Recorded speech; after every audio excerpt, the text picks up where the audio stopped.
It's another Saturday, another episode of your favorite podcast, Gender Watch, brought to you by the Aya Institute for Women, Politics and Media. In our episode today, we'll be having a very insightful GESI analysis of the manifestos of the two main political parties, the NDC and the NPP, even as we head into election 2024. We'll be seeking to explore how they address issues of gender equity and social inclusion in their policy proposals. You do know that the Gender Watch podcast is segmented, and so of course we'll bring you Gen Stats, where we look at the data driving the narrative and then set the proper context for our discussion. And then later in the conversation, we'll hear from the views of people on the street about what they think of the subject we're discussing today in Vox Populi. It promises to be exciting, so strap in and stay tuned as we bring you this conversation. I'm Regina Bolibote, your host for the podcast.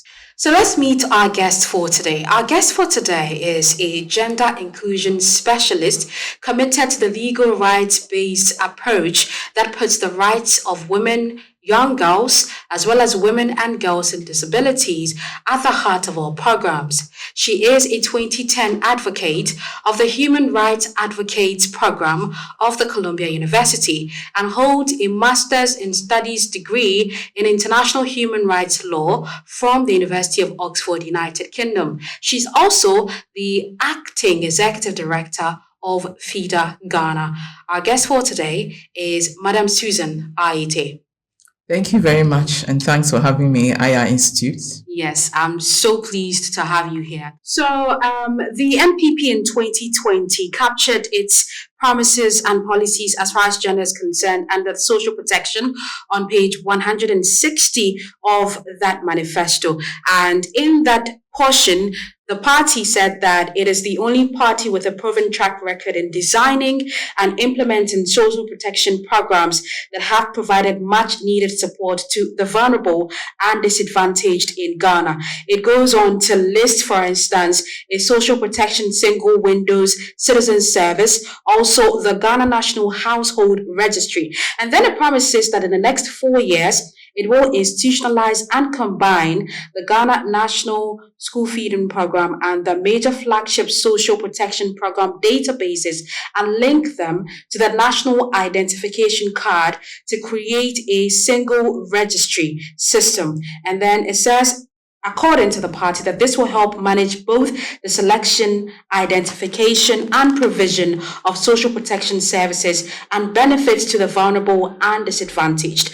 Now, there's a key component of that portion on social protection where it says that it will, in line with the social development philosophy, ensure the enactment and operationalization of the Aging Bill as well as the Affirmative Action Bill. And then it says that in addition to the several interventions they've made to improve the lives of persons living with disability, including the increase in the share of the common fund from 2% to 3%, the allocation of 4 million Ghana cedis to the Presidential Empowerment for Women Entrepreneurs with Disability and Presidential Empowerment for Male Entrepreneurs with Disability to expand their businesses, and the inclusive education policy which they are implementing at the time. They will expand the scope, membership, and mandate of the Inter-Ministerial Coordinating Committee tasked with mainstreaming disability issues in local government to encompass the implementation broadly, the provisions in the Persons with Disability Act 2006, in particular in addressing access to facilities, transportation, and equal employment opportunities. So just a snapshot of what the NPP promised in its 2020 manifesto with regards to gender inclusion and equity. So we'll move from the NPP to the NDC's 2020 manifesto and look at what that party also said it will do if it wins the elections. Now, the NDC's 2020 manifesto captures gender on page 77. And I'll just want to go through that as you see on the screens what the party promised. The party promises, among other things, to continue to strengthen the legal and policy framework for the protection of the rights of women, children, and persons with disabilities and vulnerable persons. It also said it will strengthen the institutions created to coordinate social protection at all levels, build a more efficient system for social protection delivery, ensure sustained financing, increase access, and enhance targeting of vulnerable groups as beneficiaries of social protection by completing the Ghana Household Registry. It also talks about strengthening the legal framework by passing the Social Protection Bill and Aged Persons Bill to take care of the vulnerable and marginalized groups in the country. Now, when it comes to gender, the NDC promised that it will work towards the attainment of a minimum 30% quota of appointments for women, that it will also facilitate easier access to land for women for their maximum participation in agriculture. It did promise in the 2020 manifesto that it will implement the strategic plan of action to address gender-based violence by prioritizing the following. 1. Providing mental health care for gender-based violence survivors, creating a national hotline to address gender-based violence, harmonizing the law to ensure survivors of gender violence, especially rape survivors, are able to access free healthcare services, and enforce the Trafficking Against Persons Act. Other promises on gender include prioritizing early childhood development and ensure creche, daycare centers, and nurseries for children are established in formal and non-formal workplaces, and then also to promulgate an anti-sexual harassment law. So a number of policies and promises that the NDC promised in its 2020 manifesto. It did say that it will strengthen the legal and policy framework by enacting the Affirmative Action Bill, the Property Rights of Spouses Bill, the Interstate Succession Bill, and the Domestic Workers Law. So that's really just a brief detail about what the NDC and the NPP promised in their 2020 manifesto as far as gender, equity, and social inclusion is concerned. So now that we have that background, let's talk to our guests about what 2024 holds, or the prospect of the 2024 manifestos of the two main political parties when it comes to gender, equity, and social inclusion. So, Madam Susan, before we even delve into the details of the manifesto for the NDC and the NPP, for the benefit of our listeners and those who are watching us, help us understand what GESI is and why it's important. Okay, thank you very much, Regina. You probably just mentioned, the definition of, GESI, which is gender equity. And when we're talking about gender equity, social inclusion, what are we saying, basically? So we are saying that we are looking at how we can integrate, gender issues, gender equality issues, basically into programs, into policies, into, activities, just to make sure that we are promoting equality, we are promoting fairness. The International Human Rights Conventions and laws really looks at, equality, but somehow we tend to now put in equity. So if we say equity, say we are in a room, or probably we are at the beach, and we want to, as a family, we want to see probably an object ahead of us. If we have children may probably need, their ages would depend. You see, so all these things come into gender or into GESI. So you're looking at the age of people, you're looking at, their stature. So you're looking at probably a child who is 5 years old, they probably need 6 steps to be able to see, or peer into the distance to see the object. If the father of the house probably is, quite, tall and has a good stature, probably just need just 1 step. The woman may be as cute as you are, so probably she need maybe 5 steps. Okay. So basically, that's what we mean by, equity. It's targeted. We are looking at people's specific needs. We are looking at a person with disability. A woman who has a disability has a different need from a man who has a disability. Likewise, a boy or a girl. So you are looking at, their unique needs, and then making sure that you are responding towards those unique needs. So if you're talking about GESI in, political party manifestos, we are looking at, how they've been able to come up with policies and programs that are targeted, that are fair, that are ensuring that, the principles of GESI, which are also human rights principles, are embodied in it.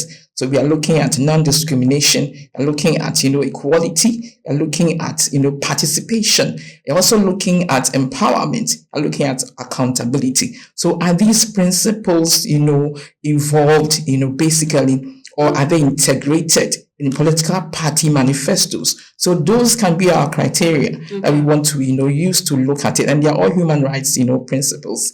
And basically, I'm coming from the human rights angle as well.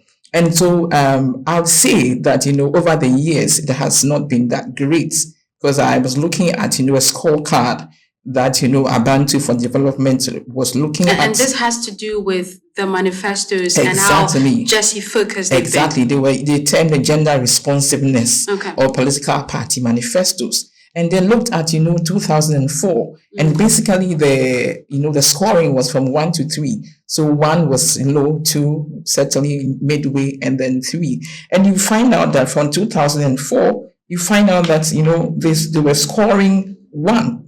All the political parties, CPP, NDC, MPP, PNC, all scored 1. And basically, they were looking at commitments that they had made in their party manifestos. They were looking at women's representation within the national executive, councils. So they are national executives. How many men, how many women do you have there?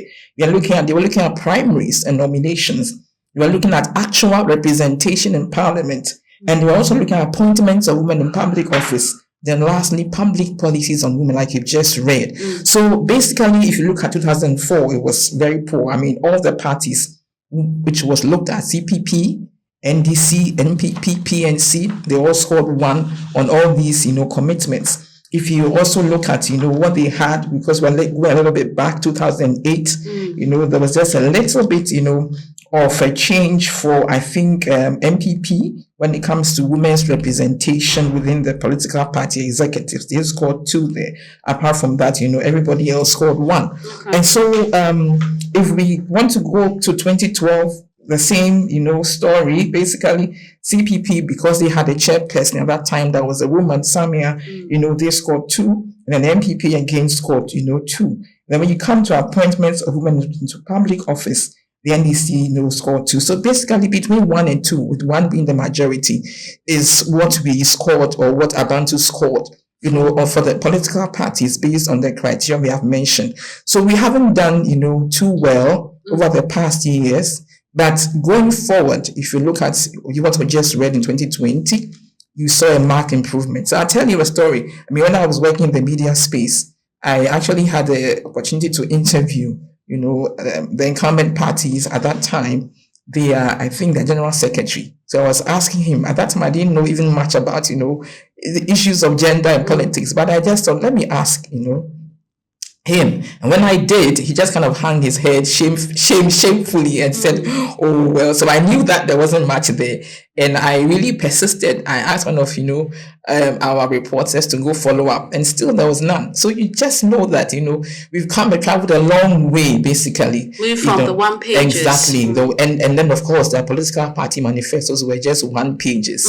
And these are parties that have, a lot of women. We always say they are cheerleaders, but apart from being cheerleaders, they are also mobilizers. They get things going.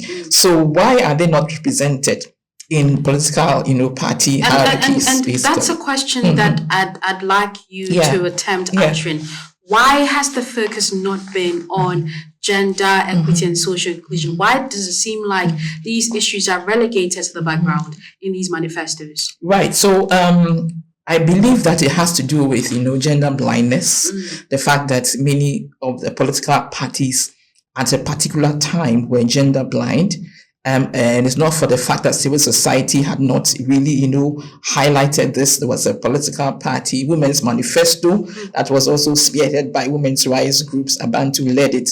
And so that was way back in 2004. And they had various, sections, what they expected political parties to do when it comes to, women and health, women and media, women and the economy, women in agriculture, and women and so many things. I believe there were about 10 critical areas that they looked at. So now we travel 2004. We did not see this in political party manifestos up to 2012.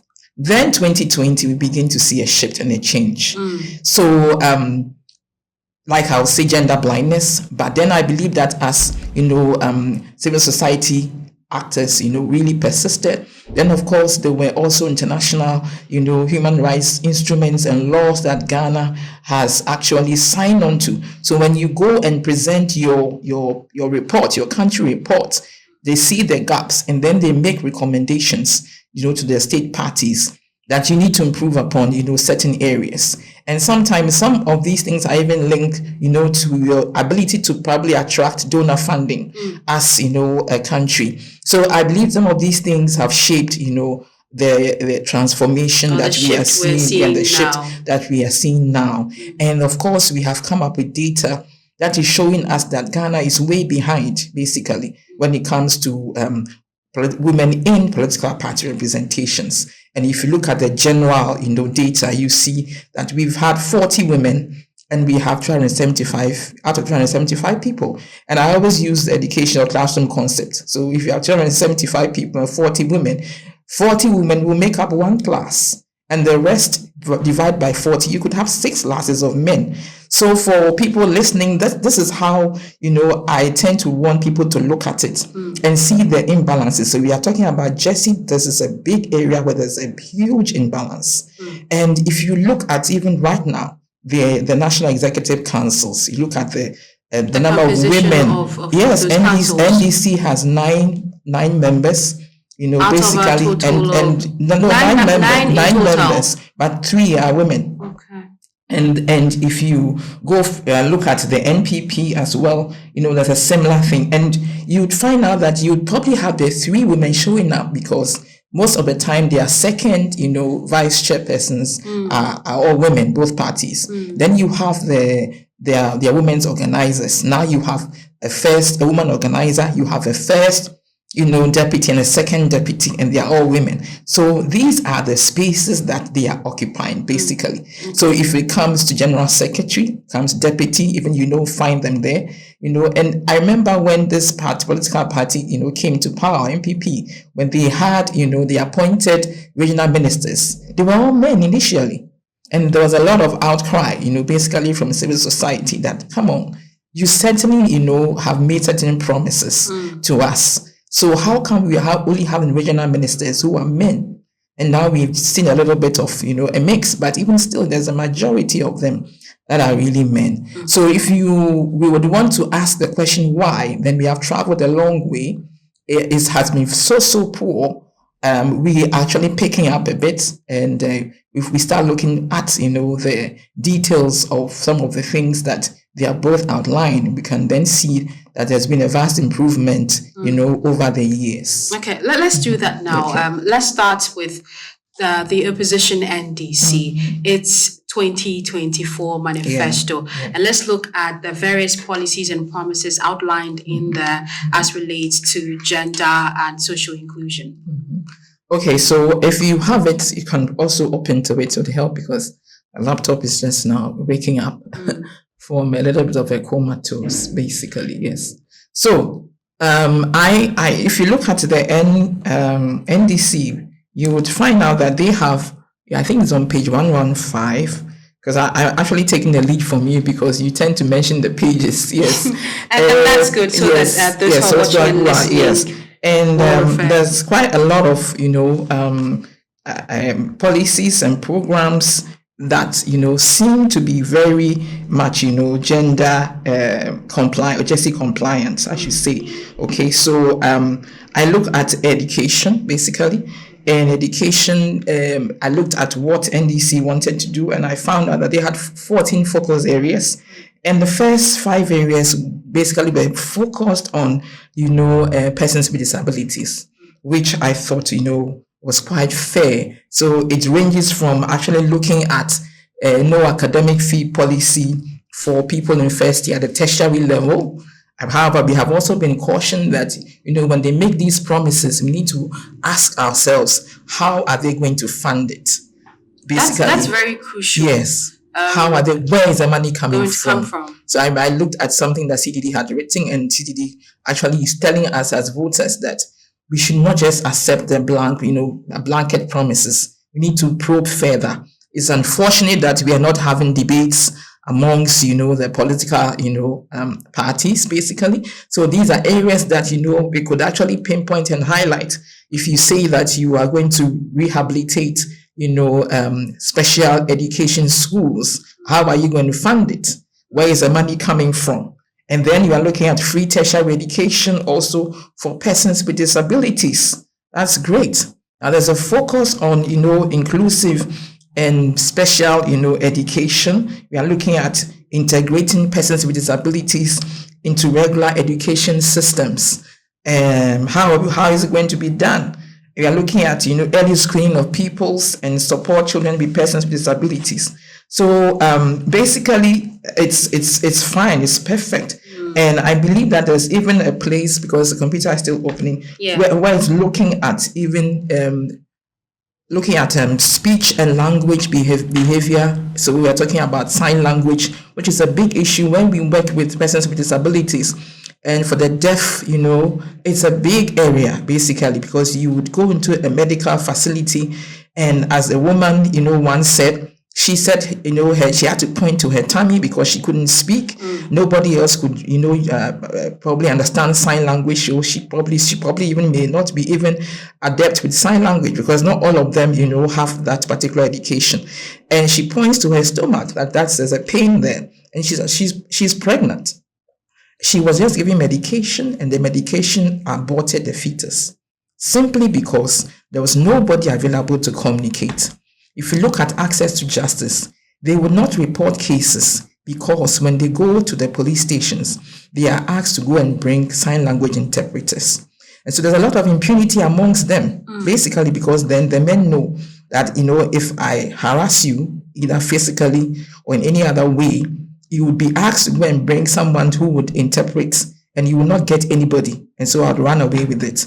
So those are the issues that we are looking at for persons with disabilities. It's great to have, buildings renovated. It's great to have them screened to make sure that, you detect disabilities early and put them in the specialized schools, basically. But then also, when we want to implement, let's look at how we can make sure that our service providers have the right capacity to be able to communicate with them. So if they can communicate with them, they understand their needs, then like GESI principle says, you are targeted. So if you are targeted, your policies and programs are targeting, the improvement of your service to persons with disabilities. So if you know that you have a facility that provides a service, you need to go to them. You need to engage with them. You need to consult with them. Basically, listen, if you come to us, our premises are now physically disabled. They are friendly premises. You'll be able to actually, come in without any barriers, any physical barriers. So that's another thing. Physical barriers, at service, provision centers, which are state agencies. Yes, are they able to, negotiate around some of these barriers and coming to see, and report cases? Now we're talking about access to justice, and I think the NDC has said that they are going to actually upgrade the DOSU unit into a directorate. Now, DOSU is part now under the Criminal Investigations Department, and so it is under a department, and it has to be subjected to its own principles and policies. So sometimes when they are investigating cases, CID will sometimes take over.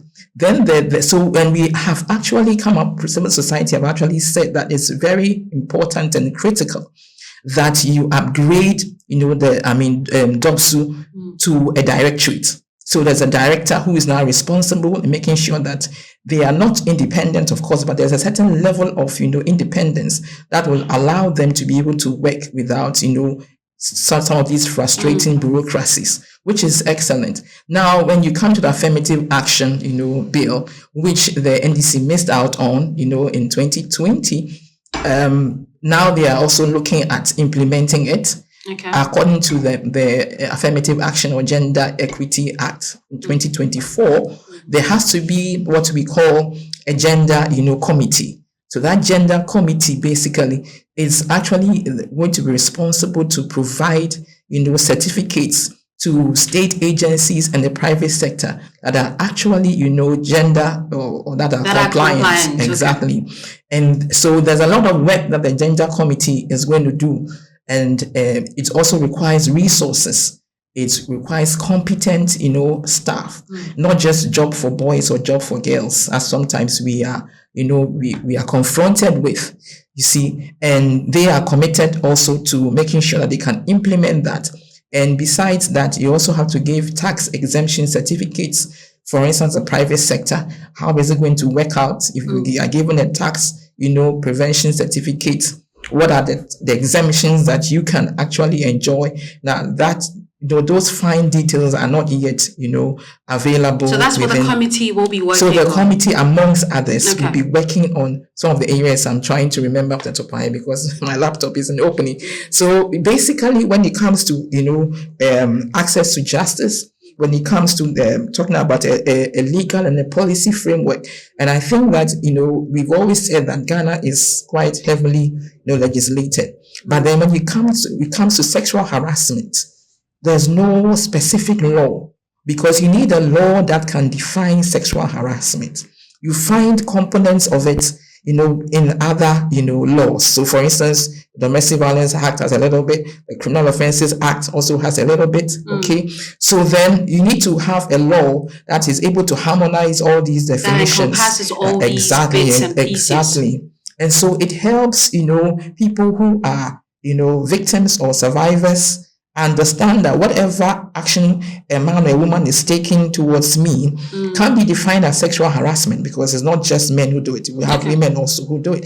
And then, for even those who may not understand the clear lines, between the proper behavior, they will also understand, listen, if I say a certain, speak in a certain language, it's seen as, harassing somebody sexually. And so then that person is also guided as to what he or she must say, that he or she does not fall foul of the law. So when it comes to sexual harassment, yes, we need a law. And I think the NDC has stated in this manifesto that is going to come up with, a law. So you're talking about sexual harassment and the need for a law that encompasses all the bits and pieces of it.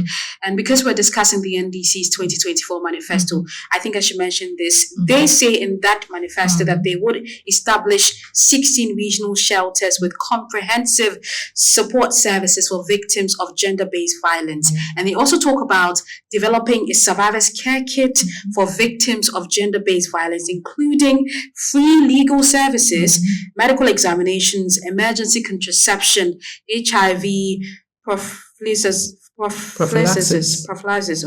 and mental health care services, as well as other medications. Is it comprehensive enough for you?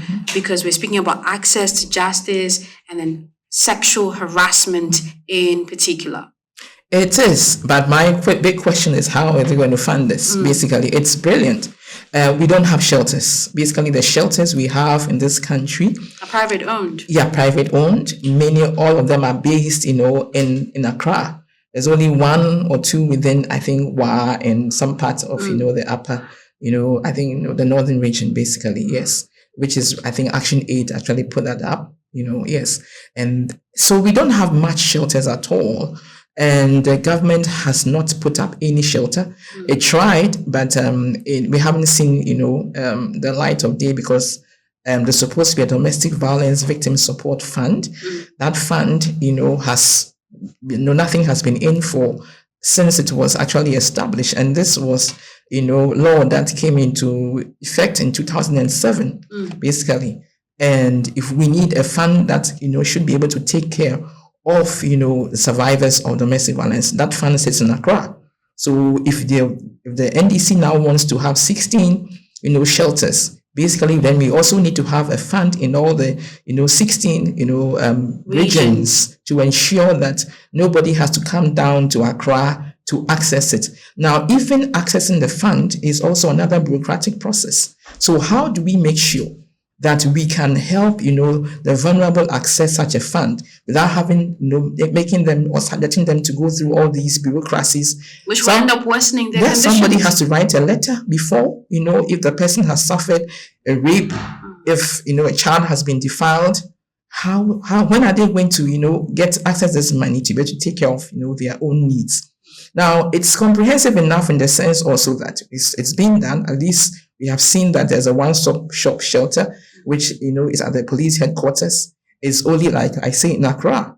So that one also needs to be actually, spread all over the country to make sure that you have a one-stop shop shelter or one-stop shop center where all the comprehensive, services are provided. So you have medical health, a medical professional available that will see to your medical health. You have, a legal person there who can then take up your case. Okay. You have what we call a psychologist available to help you to go through the trauma, take you through. So it's imperative that we have all these things, available. So if the NDC has captured that is great. Okay. And there's the fact that we are not homogeneous. Yes. And so you want to see how this can be broken down to affect a lot of vulnerable groups. Other aspects of minority groups. Exactly. And so you are looking at persons with disabilities.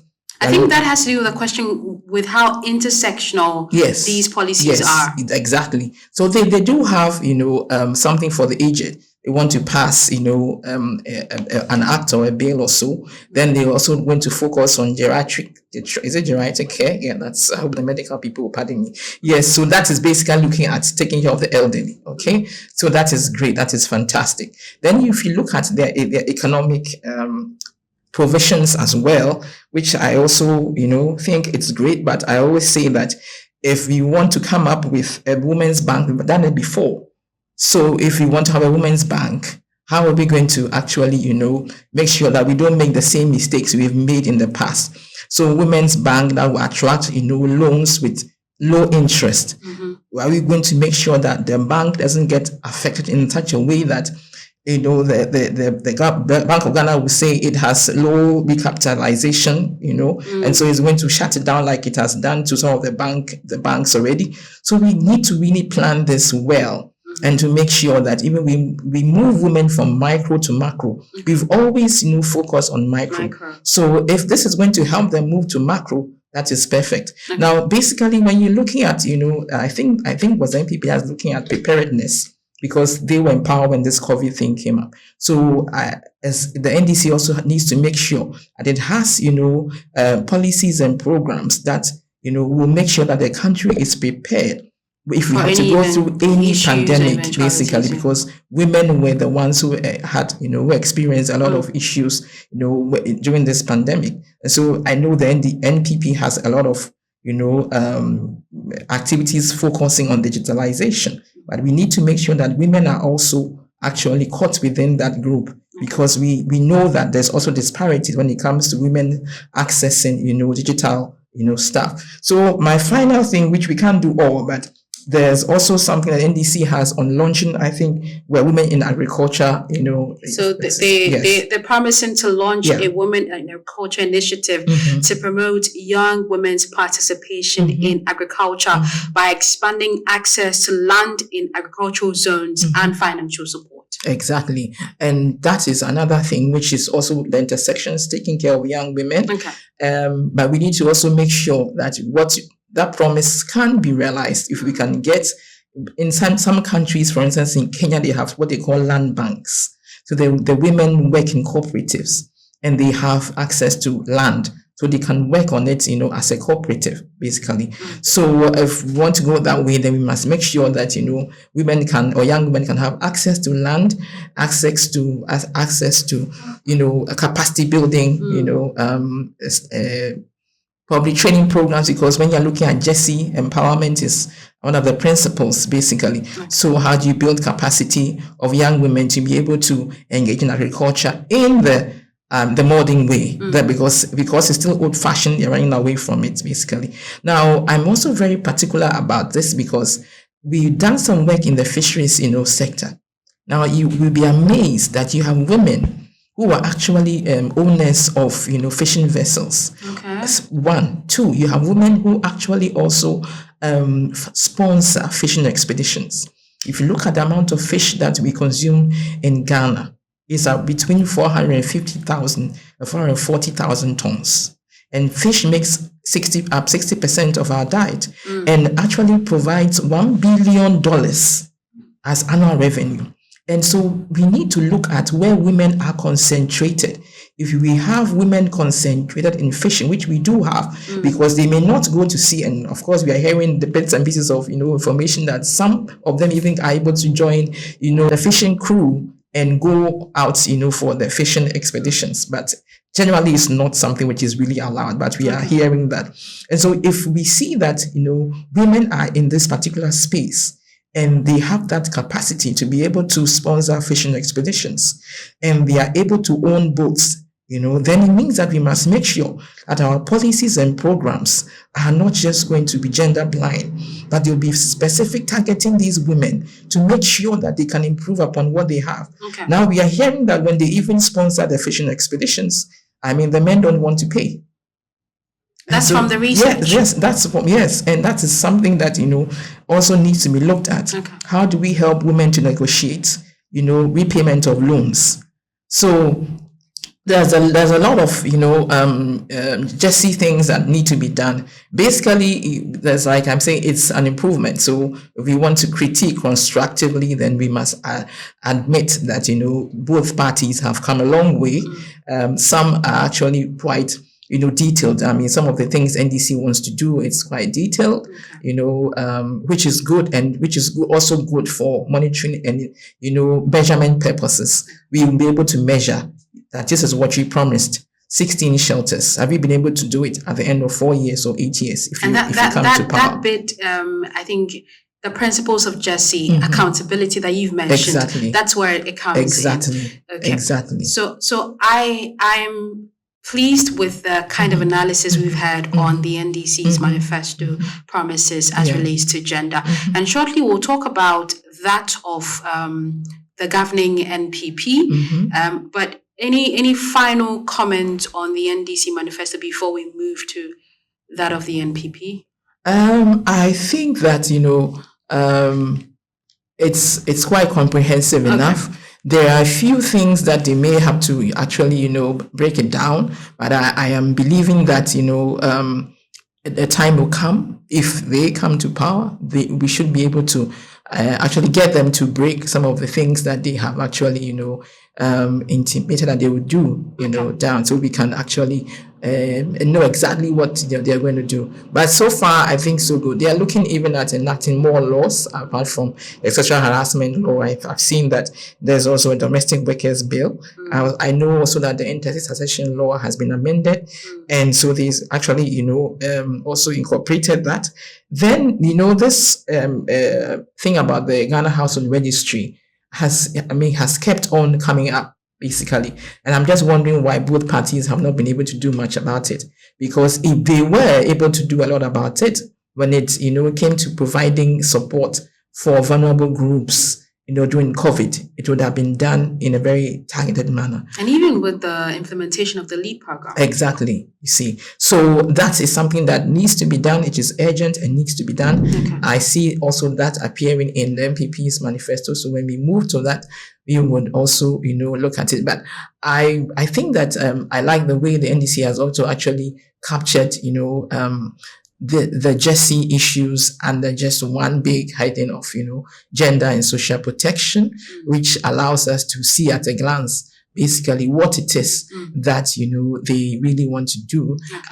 Initially, when I looked at health, I was wondering what's happening in the health, sector. But when I looked at, the gender component, I realized that they had actually, broken it down as to what they want to do with the health sector, because maternal health is a big issue, in this country. And I understand, that for persons with disabilities, women, they need to have special, assisted devices to be able to even give birth. Yeah. And we don't have it. So they may probably end up on the floor, having to give birth, and they need to have special beds, special chairs and all that.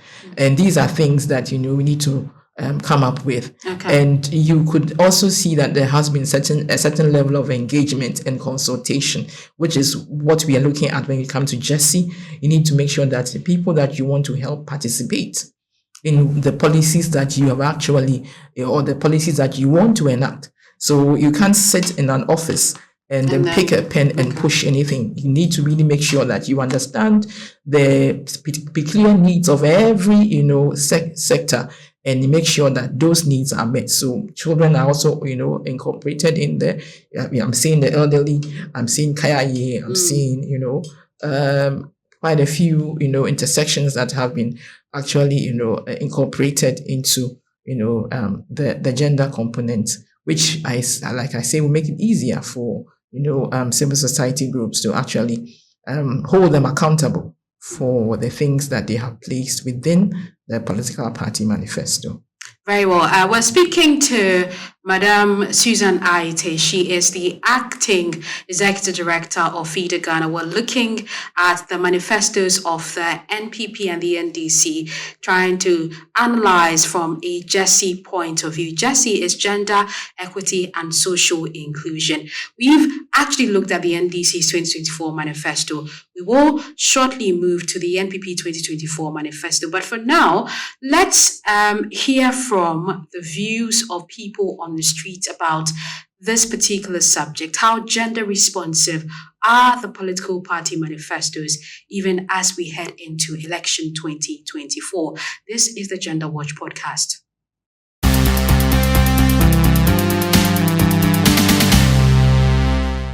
I'm not sure of what it is, but I've heard that phrase. I would say it would be a write-up of some sort that would declare what a woman or what women are capable of doing. I mean, a manifesto is pretty much you stating what your competencies are and what you desire to put out there that will benefit community and the world. So I think maybe a women's manifesto would declare who women are, what they can do, and what they are willing to do for societies or communities. I don't know much of that. I've not heard much of that, honestly.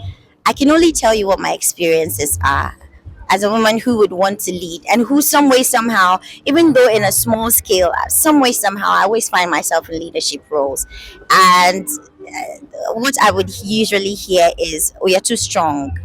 You're too, be mild, calm down. Sometimes I chose that path. Okay, let me be mild. And I realized that the work didn't get done. So I was like, you know what? Step aside. If I want to get something done, I get it done. Be mild doesn't get the work done. Yeah. So I'm thinking maybe women in positions greater and wider in the country probably get the same thing. Maybe they would tell them that they're too loud or too bold or too calm down, you're a woman. But I mean, when it comes to getting work done and it needs courage to do it, a woman should be courageous and do it. If it needs strength, a woman should be strong and do it. The fact that she's a woman doesn't mean she can or cannot do those things. Are not, and those things and gender are not mutually exclusive. A woman can be a woman and do great things. Yes, I think it's the socialization of the girl child. It's the way the young girl is raised in the environment in which we are raised in. Someone who was born and raised in Nigeria, I did not experience life in the way that I see young girls in Ghana raised. I know that generally in Africa there is, but it differs to the degree. Yeah, and in Ghana, if you're a girl who is bold, who is confident, who is courageous. And when I say that, I'm using the word loosely because nowadays people dress half naked and they say it's boldness. I'm not talking about that. I'm talking about someone who has an opinion, an intelligent opinion, and stands up to share it without holding back. You are being looked at as you are too domineering. You should sit back, and you shouldn't be seen too much. You shouldn't be heard too much. It's too manly. I don't know why, but that socialization is being passed on, and that is one major thing. And I think that the socialization that ladies or baby girls are giving is to prepare them for something else and not life, like to prepare them to keep a home, not generally, even when a parent is now very open-minded and is very forward with letting his girl child explore in different areas. Some way, somehow, it still tilts towards, yeah, okay, don't do it too much, so that I'll be a good wife, something like that. And yeah, so I think the general socialization of the girl child accounts for that. Yes. Oh no. I think the first thing they should be talking about, in my own opinion, it should be one, like sanitary pads. I think pads are so like they're so expensive. Eh? Nowadays, even in the villages, I've seen someone who used racks before, and I helped her. I had to give her money to go get parts. So one need that I would say, that is sanitary pads. Seriously, it's a need that, like, they have to do something about it. I really wish that, like, those things are not being sold. They should be given freely. Seriously, as a woman, or even if you are turning into your teens, they should be given freely. And maybe they should also try and push more of the women, like when they see that a lady or a young girl is improving, a young lady is trying her best to be something or be someone, the leader should come up and push them forward. And I believe that once they go higher, they will bring more. Mostly in some of the villages, or even in Africa, some people feel that they what they do is that they feel that, like, the girl child, you don't belong to the family. Once you go to a different family, like someone will come, you get married, so you don't belong to the family. So what they do is that they take care of the male child, so they take care of the boys more than the girls. And for that matter, like, there's been this teenage pregnancies, like, you see a child backing a child, like, it does. I think girl child education too is something that they need to push forward. No, please. Because they don't listen to women when we talk. They don't listen to women because they believe women are not able, or excuse me to say, they undermine us women. So they don't give us such privileges to occupy positions that our voices will be heard. So I personally, I have not gotten any access to any manifesto. Yes. I haven't. I feel like the manifesto should contain words that are going to put women on their toes and make them strong enough to go out there and put themselves out there to show others that they are strong enough and capable of being in position. Yes, we learned it in school. It's to encourage women such that it should encourage women to enter certain positions, and to make sure there's no discrimination in regards to whoever is selected for a certain position.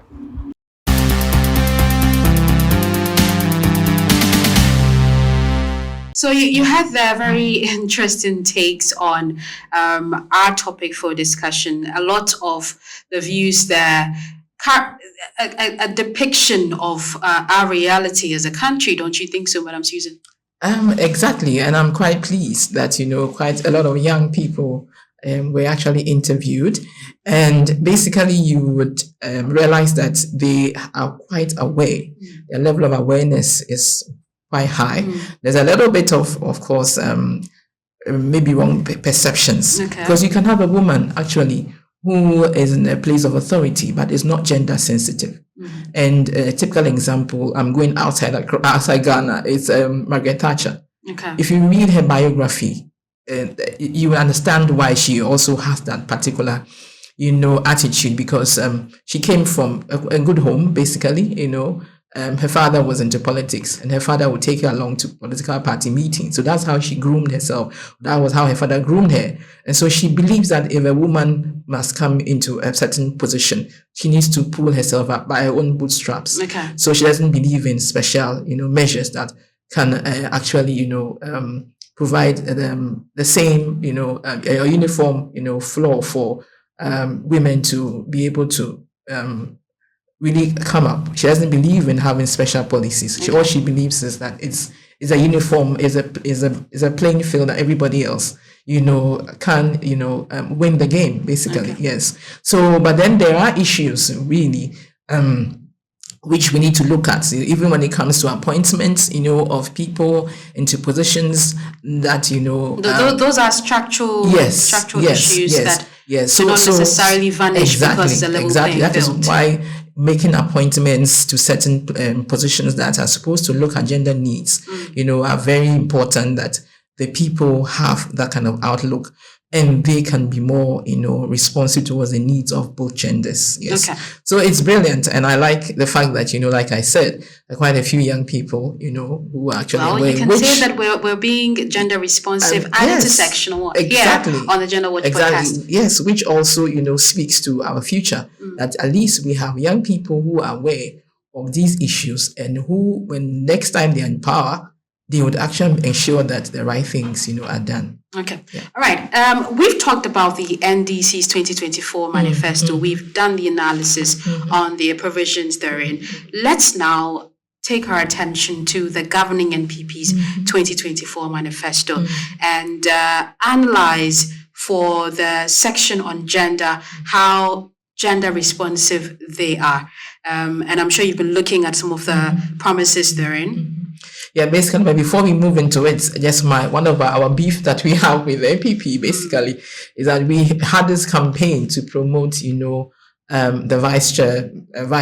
vice president, as a woman, nominate, and we didn't see that with, the MPP. Basically, which was very disappointing, but we are glad that at least the NDC has a woman, in the seat. It means if John Mahama has to travel, if he comes to power, of course, then, we have Professor Nana, acting as a president, which is brilliant, and which also improves our international rankings, so it's good, and it's also a good model for other women to look at. So let's get to the MPP. Well, I started talking about sexual harassment a bit, and then persons with disability. I noticed that the NPP did not actually say they were going to enact a law on sexual harassment. They were going to pick up on the sexual harassment policies.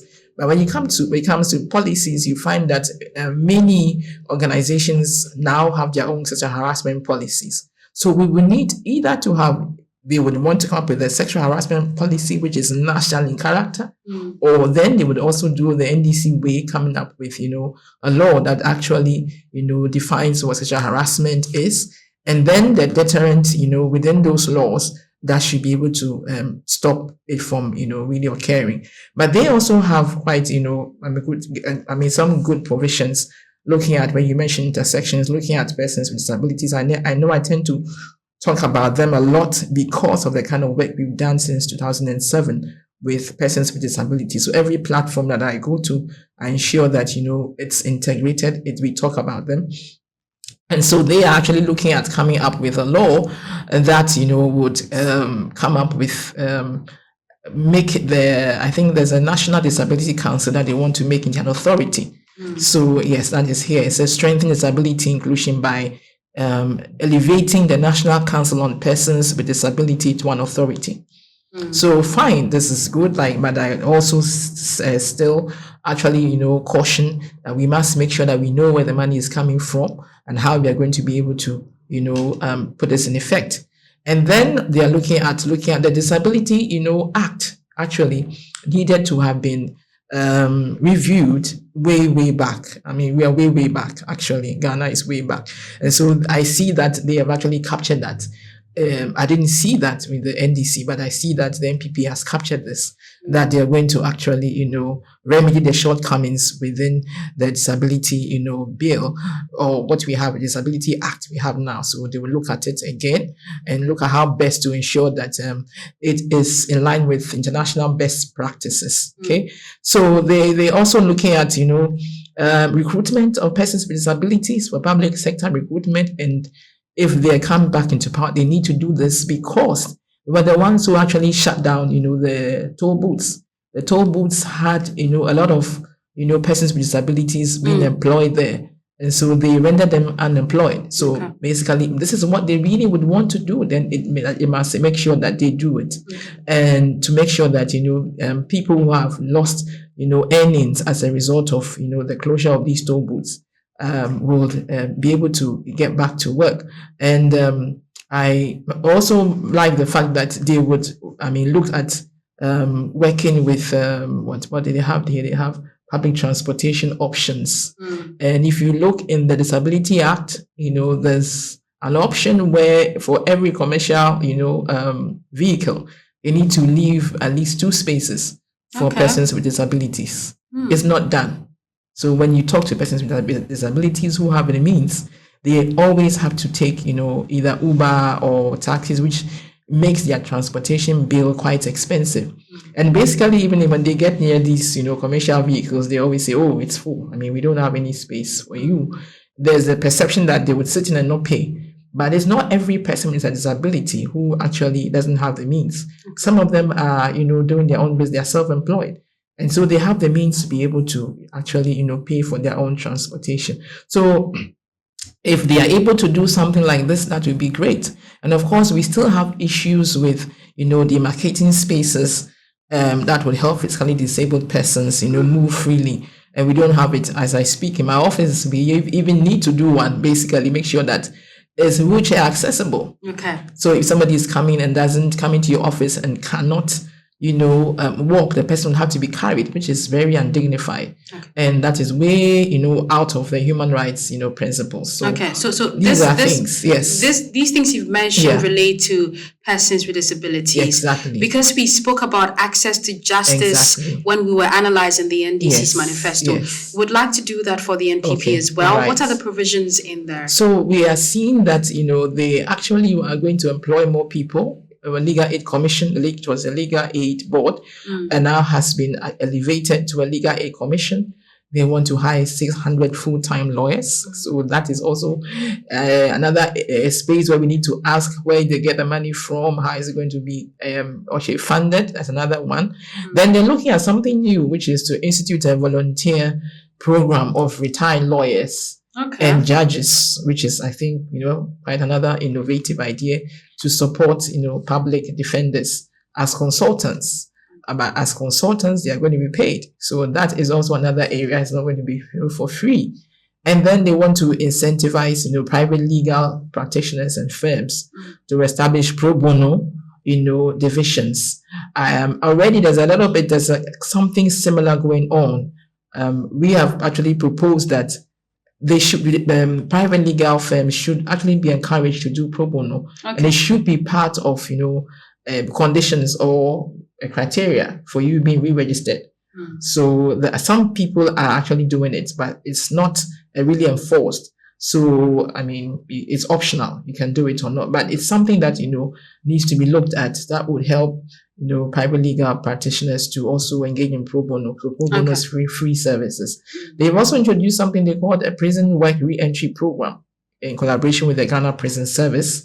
That is also good. We need to see it happen and see how we can integrate and incorporate, persons who, are incarcerated back into our communities, giving them something to do. And so that's, I think, it's also another great idea, basically, yes. But they haven't spoken about, how to address sexual harassment. I haven't seen anything about, shelters. So that's another thing that, they may have to look at again, if they come back into power. So these are areas that I think, need to be looked at, the gaps there. Now, they're quite good with, the economy and with providing, agri services. There's one thing that I think I must flag up, which I think is a women, trust fund in the trade industry, which I think it's brilliant. Just to make sure that it really would encompass or address or target, the women who need to. They call it a women's trade empowerment fund. Okay, so it's quite similar to, I guess, the Women's Bank that the NDC also wants to actually, put in place. So these are things that are important. Now, let me give an example of, one of the incumbent parties' policies. That's, I think, is a food for plants, job for Planting for food and jobs. Planting for food and jobs. Brilliant. Now, what we saw that was a gap, basically, was that, a lot of women are engaged in subsistence farming. So they were not actually captured within, that pool. And so we had a group that, worked in there. I think they are not work, but they are based in the Upper East.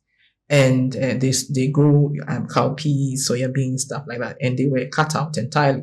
So when the vice president went into that region on a visit, they were able to actually engage with him to get him to intervene, which he did. And so now they have been captured. Okay. And so that is another thing, which, when we say GESI compliant, it's very important and critical that when you are enacting some of these laws, you are looking at, where the women are concentrated. So because if not, you find out that women will be left out. When it comes to cash crop, that's where you find the men, because a lot of money is involved. And we also actually realize that women in the northern parts of the country will not grow corn maize. Why? Basically because when the stalks grow, tall, and they are in the farm or on the farm, they can be sexually, attacked. Okay. And so they will not grow maize. And look at the price of maize on the market. It fetches a high price. And so the man grows maize, and the man is able to make more money. Whereas a woman will not grow maize, but will grow probably soya bean, cowpea, or pepper, or dawa or something of that sort. That may not fetch that much money. Okay. And so that's where you see that the disparities in the incomes that will come into the house. Okay. So if it's a household that is headed by all women, then you see the gap, so glaringly. Okay. If it's headed by, a man, of course, then the man may be able to, bridge some of the gaps in the revenues that will occur. Okay, That's so why these explanations you've given Yeah. show how important the GESI analysis Exactly. is. And let's wrap up briefly in a minute or two, really. And I want to take your final words about accountability and how everybody, civil society, citizens, can ensure that there's accountability. So in a minute, if you can do that for us. Okay, so accountability shouldn't even be led by civil society groups, alone, because now we've seen citizen journalism, basically. And so it is for us to enhance the capacity of young people, even away from JHS, to begin to become more critical of, some of the government policies and programs. We don't wait until we are matured and old and start talking. It's because we need to also get their side of the story, their perspective is very critical. And because when we talk about GESI, we're talking about participation. So how do we ensure that, young people's voices are heard by hearing them speak? And so we need to hear their voices. We need to make room for them to speak. We need to capture their voices in policies and programs. And we need to ensure that not just only civil society organizations, are the only ones that are probably, on the necks of political parties to make sure that they are accountable. But every Ghanaian citizen, from the market woman to the KIU to the Zoom lion cleaner, these are women, to the girl, to the person with a young woman with disability, to the girl with a disability, be able to question and be able to ask. So when you've done these policies, what is in it for us? The elderly pensions, I see NPP has captured pensions, secured pensions. I don't think I saw that much with the NDC, but perhaps it's there, but it may have escaped me. But these are things that we need to really empower young people to be able to speak to and to make sure that, they can keep, political parties on their toes and that they are accountable to us. Okay. Yeah. Thank you very much. You're It's welcome. been a very insightful conversation, just as we promised. So thank you so much for that analysis. Madam Susan Aite is the acting executive director of FIDA Ghana. She's been our guest today on the Gender Watch podcast, where we've been looking at a GESI analysis of the manifestos of the two main political parties going into election 2024. I hope you've learned a thing or two and you've had information that would help you even as you make that decision on December 7th. I'm Regina Boliboti. Thank you so much for being with us on the Gender Watch podcast.